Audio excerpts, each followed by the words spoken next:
अहमदाबाद से आया मेरा भाई, भाई को सलाम ठोको, पर ये तो हमें ठोक रहा है। फिर क्या, इसको टैबलेट खानी पड़ी। तो दरअसल हुआ ये कि हम याद ही कर रहे थे अपने भाई को, तभी उसका फ़ोन आया और बोला कि मैं बस आ ही रहा हूँ 15 मिनट में। एक्चुअली इसको कुछ काम पड़ गया है, इसलिए वो आ रहा है अभी। ये सुनकर तो हमारी खुशी नहीं समा पाई, इसलिए हम बस वेट ही कर रहे थे इसका, और हम कुछ भी नहीं कर सकते। फिर बर्तन धोने के बाद ये दिखा रही है कि ये भी बर्तन धोती है घर में। सो गाइस, ये नहीं धोती है बर्तन कभी भी। खाना बनाने की तैयारी की, फिर इसको अचानक से आभास हुआ, जैसे फिल्मों और सीरियल में होता है कि कोई आ रहा है।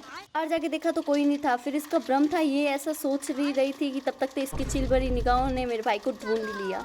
ये आ गया, ये हमें बहुत अच्छा लगा। अब तू आए ना मेरे नेट में, अब देख मैं कैसे तेरा चिल्का निकलती है।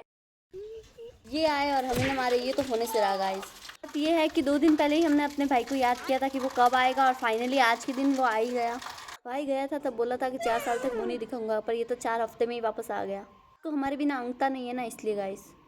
फिर मेरी बहन पूछ ही रही थी कि तू मेरे लिए क्या लेके आया, पर इसने जड़ से मुंडी हिला दी कि मैं तेरे लिए कुछ भी नहीं लेके आया। चुभने लगा हूँ सबको, छुरा तो नहीं हूँ। इसका काम था वो ये करने के बाद, यानी पीटने का, जो कि बहुत अच्छा पीट लेता है। इतना पीटता है कि पेन किलर की टैबलेट खानी पड़ती है। फिर हमारे साथ साथ ये भी आ गए इनसे मिलने के लिए, पूरी पलटन। नहीं पता था मैं इतना अच्छा जोक मारती हूँ, जो ये सुन के घर से बाहर ही चला गया। फिर बाबूलाल की बबली को लेकर ये घर से बाहर चला गया। फिर बर्फी को खाना भी घर के अंदर देना पड़ता है, क्योंकि इन पिल्लुओं से जो डरता है। फिर क्या, वो घर से बाहर चला गया। इसी के साथ कबूतर उड़, चिड़िया उड़ खेलने के बाद हमने कुछ कबूतर भी उड़ा दिए। ये हमारे घर के सामने वाला घर है, जहाँ हम पूजा करने के लिए आते हैं। एक्चुअली यहाँ की आंटी जो है वो कहीं बाहर गई हुई है, इसलिए ये काम हमें सौंपा गया है कि आप पूजा करिए।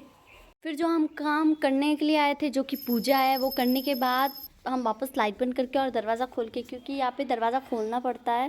अब मैं लाइट बंद ही कर रही थी, तभी एक अचानक से आवाज़ आ रही थी कुछ अजीब अजीब सी। तब मैंने बाहर जाके देखा तो ये किसी और की नहीं, मेरे घर से ही आवाज़ आ रही थी, जो कि ये लोग बातें कर रहे थे।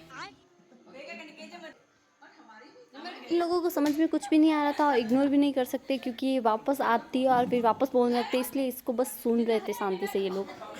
फिर बैठ कर याद आया कि लाइट्स और दरवाज़ा बंद करने थे, इसलिए हम वापस घर के अंदर गए। वापस बहुत डर लगता है, क्योंकि ये बहुत बड़ा है, ऊपर से भूतिया भी है। सो पास देखना पड़ता है कि कहीं भूत तो नहीं छुपा हुआ है। आकर गए घर के बाहर, और फिर यहाँ बाहर का शूट कर रहे थे, तभी भैया आ गया और ये गोरी शर्मा आ गई। टीवी देखते देखते खाना खाया, और फिर इसने तो पेन किलर ही खाई। तो इससे ये साबित होता है कि ये जंग नहीं लड़ सकती मेरे भाई से। तो हमें बहुत अच्छा लगा हमारा भाई आया। कि आपको भी अच्छा लगता है आपका भाई आता है जब भी, तो कमेंट में बताना, ठीक है।